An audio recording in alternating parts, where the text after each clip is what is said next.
14 years old. I was 16 years old. I was 16. 17, 14 years old. This is me. This was me. This is me when I met Jeffrey Epstein. This is me when I met Jeffrey Epstein. There are about 1,000 of us. It's time to bring the secrets out of the shadows. It's time to shine a light into the darkness.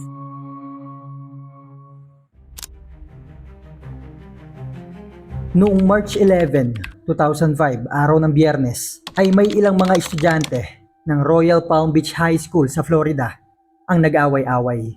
Puro babae yung mga to at nagrambulan sila, at dahil sa lala ng away na to, mga administrator ng school, mga teacher, mga magulang ng estudyante ay nakisali na. Sinubukan nilang tanungin yung mga estudyante kung paano ba nagsimula yung mga away na to, hanggang sa napag-alaman ng mga teacher at ng mga magulang na yung isa pala sa mga estudyante na to ay nagalit dahil pinagchichismisan daw siya na isa daw siyang prostitute o babaeng bayaran. Itago na lang natin sa pangalang Morgan yung 14 years old na babaeng estudyante na to na siyang pinagchichismisan na babaeng bayaran daw. Syempre ang reaksyon ng mga magulang ni Morgan ay nagalit. Tinanong nila yung mga estudyante kung saan nanggaling yung mga kwento-kwento na to at napag-alaman nila na kay Morgan pala mismo ito nanggaling. Nagkikwento-kwento pala itong si Morgan at nagre-recruit na may isang matandang mayaman daw na minamasahin nila at binabayaran silang $200 to $300 na noong mga taon na to 2004-2005 ay napakalaking halaga na. Kinumpirma ngayon ng mga teacher at ng mga magulang kung totoo ba to.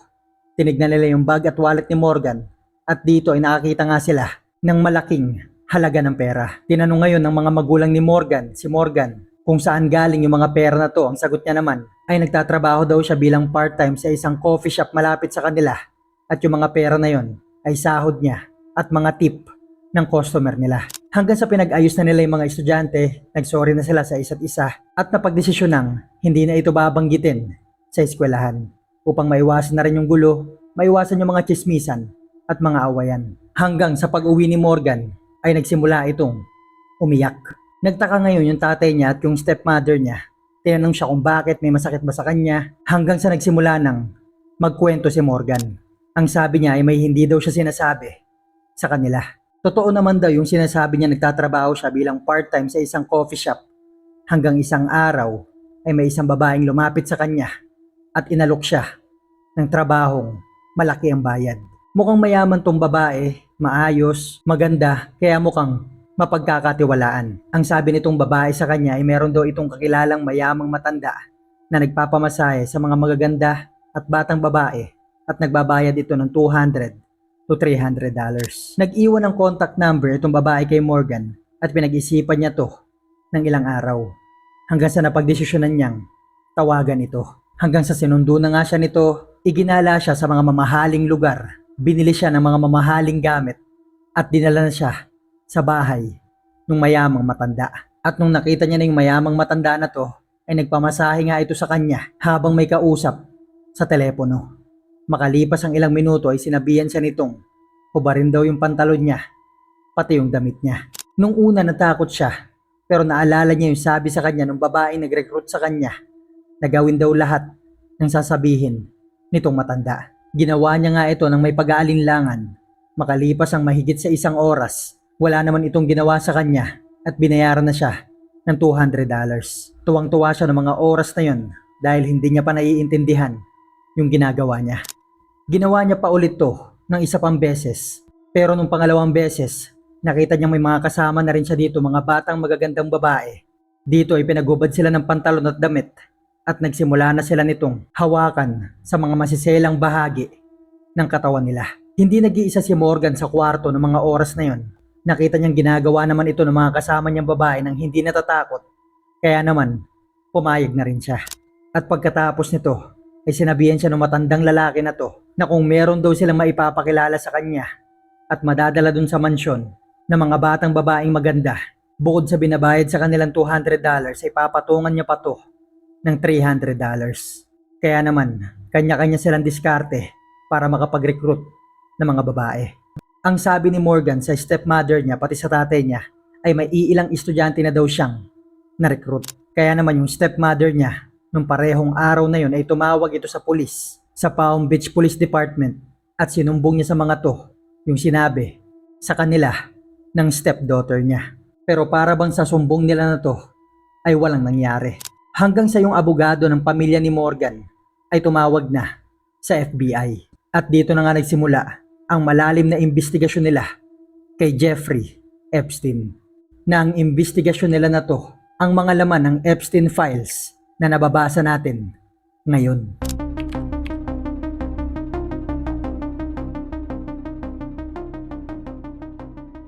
Sa unang mga buwan pa lang na pag-iimbestiga ng FBI ay narealize nila na hindi normal yung kasong hinahawakan nila ngayon.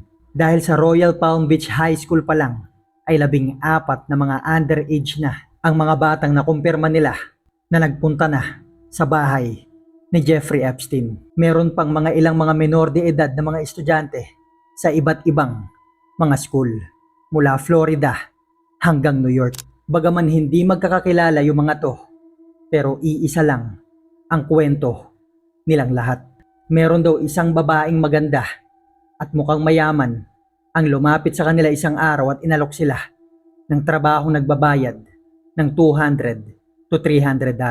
Basta't masahihin lang daw nila yung isang matandang mayamang babaeng kakilala niya at gawin yung sinasabi nito. Yung mayaman at magandang babae na to, yung iba sa kanila ay nakita ito sa mga party, coffee shop, sa mga park, at sa mga school.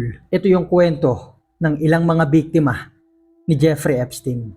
Matapos silang i-recruit at makumbinse nitong maganda at mukhang mayamang babae na pumunta sa bahay ng mayaman at matandang lalaki na sinasabi nitong kaibigan niya ay susunduin sila nito, dadalin sa mga magaganda at mga mayayamang lugar, ibibili ng mga magaganda at mamahaling gamit para siguro mapatunayan sa kanila na totoo yung inaalok sa kanila.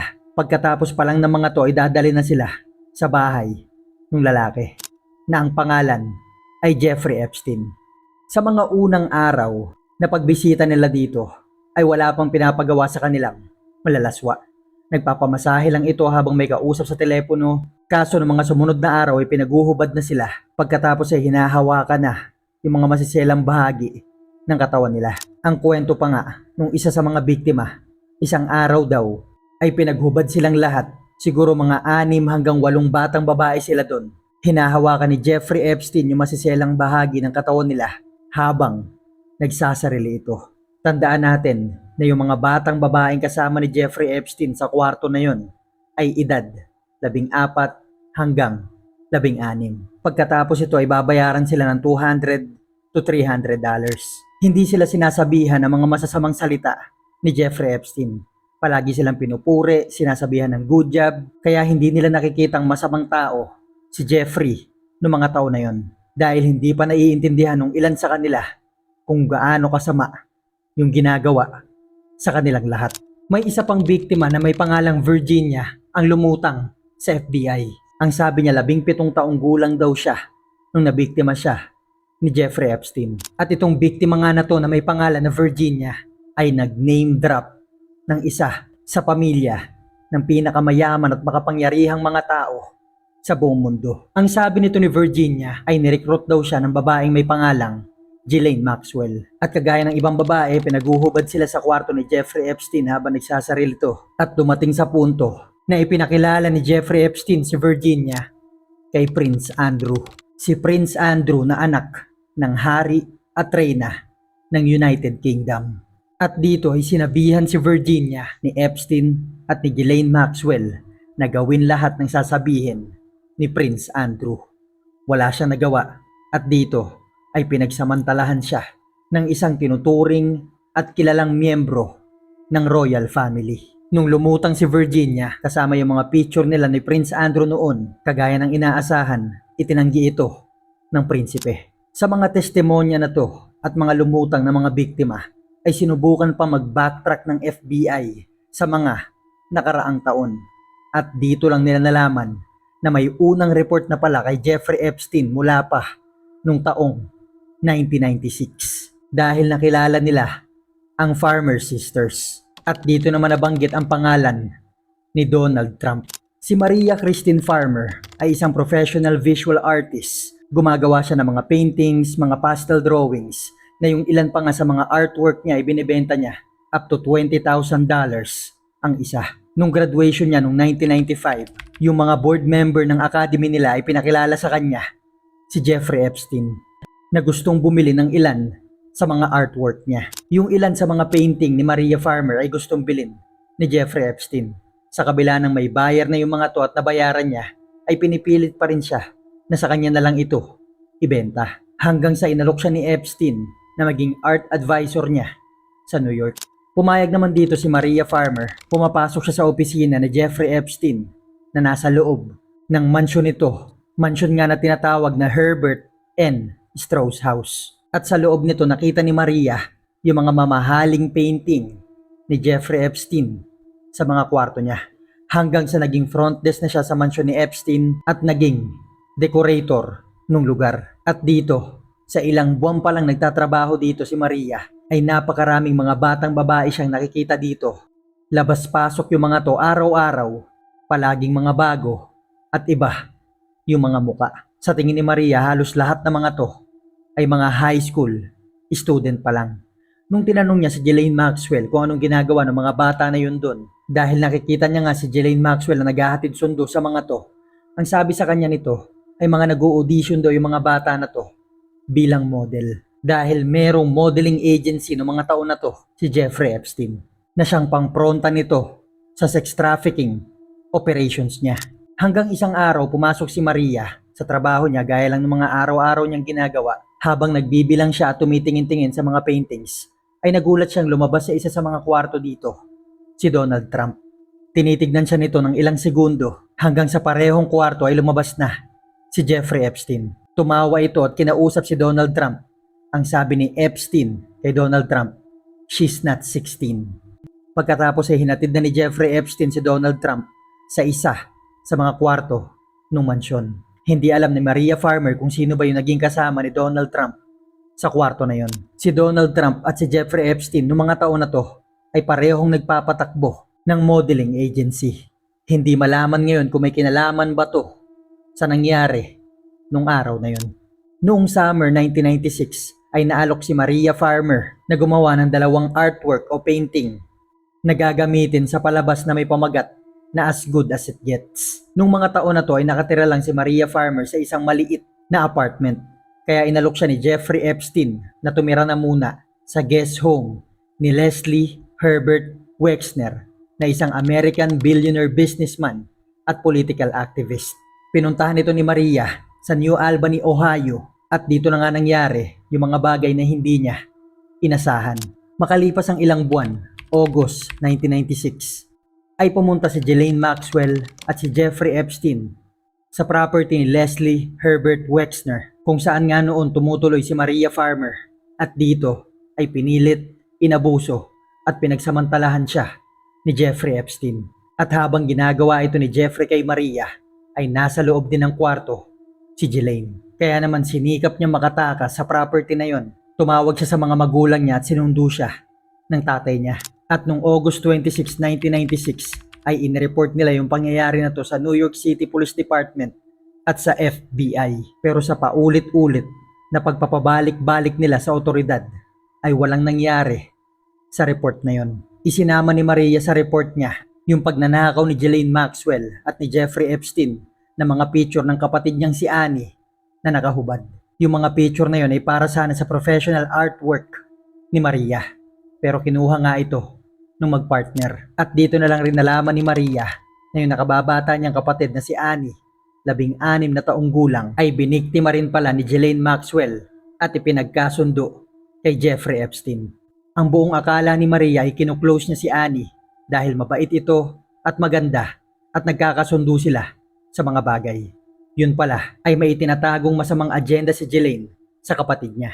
Isang beses pala ay sinama ni Ghislaine Maxwell si Annie sa property ni Jeffrey Epstein sa New Mexico. At dito ay walang nagawa si Annie dahil malayo siya. Ay inabuso na nga siya dito ni Jeffrey Epstein. Sa report ni Maria noong August 26, 1996 sa FBI ay nabanggit ang mga pangalan ni Leslie Wexner, Jeffrey Epstein, Donald Trump at ni Ghislaine Maxwell. Pero nung hinalungkat na ito ng FBI noong 2005 ay wala silang makitang ganitong report. Hindi ngayon malaman kung paano ito nangyari. hanggang sa patuloy na pag-iimbestiga ng FBI. Noong July 27, 2006 ay inaresto na ng Palm Beach Police Department si Jeffrey Epstein dahil sa state felony. Ang ibig sabihin lang nito ay isa itong seryosong krimen. Kaso nga lang, nagbayad lang si Jeffrey Epstein ng $3,000 at pinalaya na rin siya habang gumugulong yung mga kaso. Ang mga naging abogado ni Jeffrey Epstein ay si Roy Black, Gerald Bernard Lefcourt, Ken Starr, Steven Pinker at Harvard Law School professor na si Alan Dershowitz. Mga kilala at mga bigating abogado sa Amerika. Hanggang sa paglipas ng mga buwan sa patuloy na paglikom nila ng mga ebidensya, testimonya ng mga biktima ni Jeffrey Epstein. Noong May 15, 2007 ay naglabas ang mga prosecutor ng Florida ng mga 53 pahina ng mga testimonya at ebidensya laban kay Epstein na maaaring magkaso dito hanggang sa 60 mga kaso ay wala ditong nangyari. Yung isa sa mga supervisor ng mga prosecutor sa distrito ng Florida noon na si Alexander Acosta ay pumayag na makipagkasundo sa mga kasunduang inilatag ng mga bigating abogado ni Jeffrey Epstein. At ang gumawa ng kasunduan na yan ay yung Harvard Law School professor na si Alan Dershowitz. Ang mga impormasyon na nakapaloob sa kasunduang nagawa nila ay naisa publiko lang noong taong 2018 hanggang 2019. Ang mga nakapaloob dito ay aaminin ni Jeffrey Epstein na sinubukan niyang kumuha ng mga bayarang babae na minor de edad.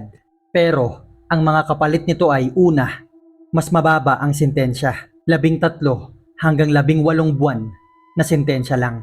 Pangalawa ay immunity sa mga taong nabanggit na kasama niya. Kasama niya man yung mga to sa paggawa ng krimen o hindi, ay hindi na yung mga to kakasuhan o hahabulin man.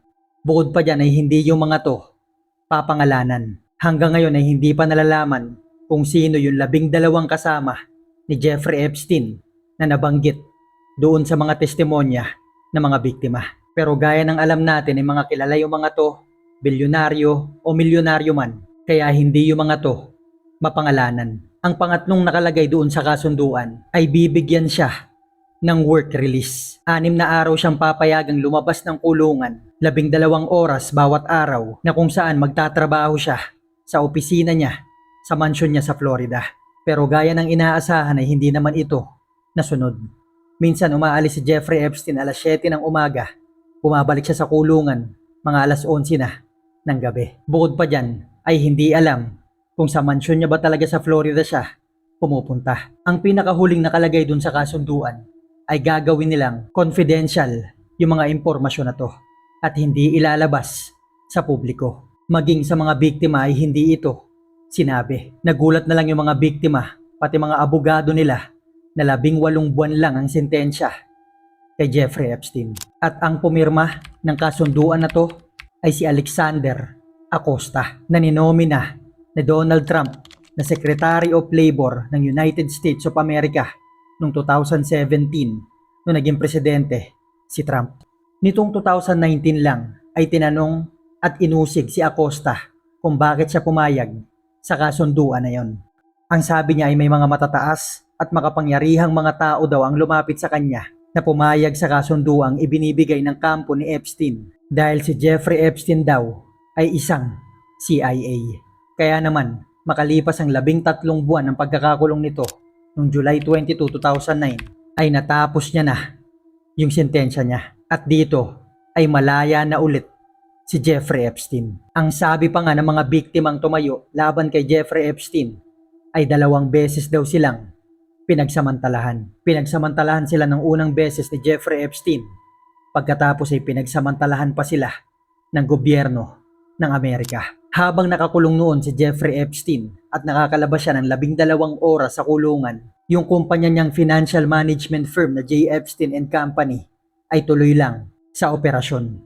Yung mga bilyonaryo niyang mga kliyente ay hindi umalis sa kanya sa kabila ng alam nila at naibulgar na yung mga kalaswaan nitong ginagawa. Kaya ang inisip ng mga tao ay may kinalaman yung mga to sa mga kalokohan at karumal-dumal na ginagawa ni Jeffrey Epstein. Nung nakalaya na ito mula sa 13 buwang pagkakakulong, ay binayaran niya ng danyos lahat na nag-file ng lawsuit sa kanya at lahat ng mga nabiktima niya. Mula 2010 hanggang 2014 ay sinubukan niya tong ayusin. Noong 2015 naman, si Ghislaine Maxwell naman ang hinabol ng mga biktima. At noong November 28, 2018, ang Miami Herald na isang major American daily newspaper ay silang naglabas ng mga impormasyon patungkol sa kasunduang ginawa ni Alexander Acosta at ng kampo ni Jeffrey Epstein na nagpaapoy sa galit ng mga tao at lalong umingay ang pangalan ni Jeffrey Epstein. Dahil dito ay binaliwala na nila at kinansel yung kasunduang ginawa ng dalawang kampo. At noong July 6, 2019 ay inaresto nila ulit si Jeffrey Epstein. Makalipas lang ang mahigit sa isang buwan, noong August 10 ay natagpuan nila si Jeffrey Epstein na wala ng buhay sa selda nito. Ayon sa mga unang taong nakarating sa selda nito, ay kinuha ni Jeffrey Epstein yung sarili niyang buhay sa pagbibigti. Yung mga biktima ni Jeffrey Epstein, pati yung mga taong nakarinig ng kwento na to, ay naghalo ang tuwa nila, maging ang galit at lungkot. Natuwa sila dahil alam nila na hindi na ulit magagawa ni Jeffrey Epstein yung mga ginawa niya sa mga unang taon ng buhay niya. Nalungkot sila dahil gusto sana nila itong makita sa korte at makulong ito ng mahabang panahon. Ang isa sa mga pinaka nakapagtataka dito ay bakit hindi inilalabas ng DOJ o Department of Justice ng United States yung Epstein files kung saan nandito yung mga pangalan na nakasama ni Jeffrey sa mga krimen na ginawa nila. Kaya't ang ginawa ng House of Representatives ng United States ay nagpasa sila ng Epstein Files Transparency Act na nanalo naman sa botohan sa Senado at pinirmahan ni Donald Trump yung batas na to noong November 19, 2025. Pero iilang dokumento lang ang inirelease ng DOJ. Hanggang noong January 30, 2026 ay naglabas na nga sila ng 3 milyong pahina ng mga files ni Jeffrey Epstein na resulta ng investigasyon nila mula pa noong 2005. At mula dito ay pag-uusapan naman natin kung ano ang mga karumal-dumal na laman ng Epstein files, mga litrato, mga videos ng mga batang pinasasayaw nila dito ng hubot-hubad. Bakit nabanggit dito yung salitang Pilipinas? At ano nga ba ang laman ng secret journal ng batang babaeng isa sa mga biktima ni Jeffrey Epstein na itinago nila sa mansyon niya sa New Mexico at dinala sa Little St. James Island na mas kilala ngayon sa tinatawag na Pedophile Island?